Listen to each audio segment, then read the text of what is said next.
the rest of Africans who are coming here should be embraced and should be seen as opportunities. So what we say is that the xenophobic attacks, which is an embarrassment to the continent, because now out there people are saying, you see how African can kill each other, can fight each other, they don't know how to live together. And we're saying that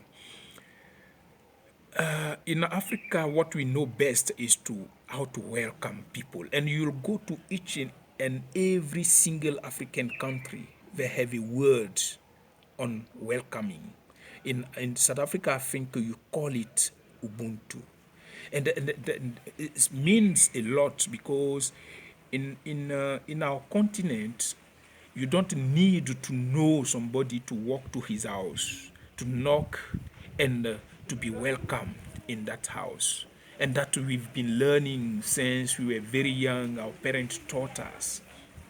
I remember when we were very young at primary school, at high school, they were teaching us about apartheid. They were telling us about apartheid. We were all crying. Why should in a country, because of the color of skin, you can be superior to another color of skin? Because in some of our countries, you don't even think about that. When somebody says a name, he will say, he'll attach to the name the color of skin. And in some countries in Africa, if you say that this person, his name is Van der Merwe, and he is a white, for you adding white, you can go to jail for that. And that I think this is one thing that South Africa should encourage, so that you don't see people through a window of color of skin, but you see people as human beings. It's very sad when you go to institutions like universities and they give you a form to fill, and the first thing you see is which color of skin. That's how you segregate already. And I think South Africa should shift for when we remember how long and the suffering of this country, the people of this country. South Africa should shift from that.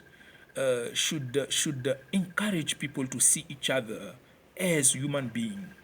We are so grateful to have Africa Day. We are so grateful to remember that one day in 1962 or 63, sorry, Africans came together and said, okay, let us create what we call the OAU, the Organization of African Unity.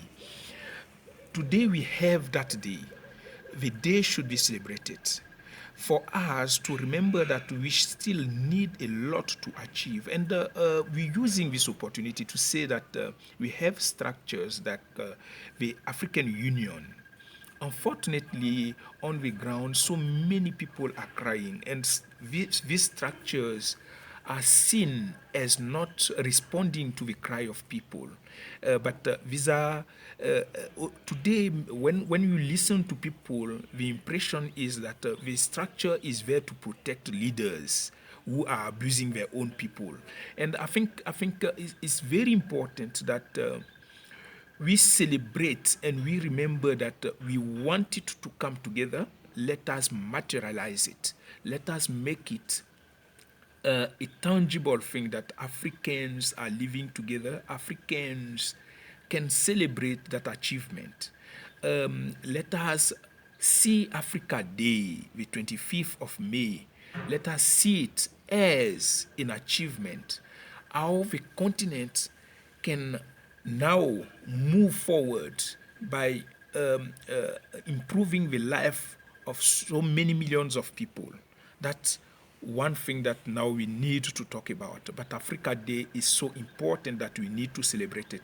This year, we're having an opportunity to join hands with the Gauteng provincial government And we are calling upon all South Africans to come together on the 27th. We choose 27 because we wanted to celebrate it on a weekend to allow people who are working to come together. And there we should reiterate that when we met with the president of the country, His Excellency Jacob Zuma, we made a proposal to him that Africa Day in South Africa should be an holiday.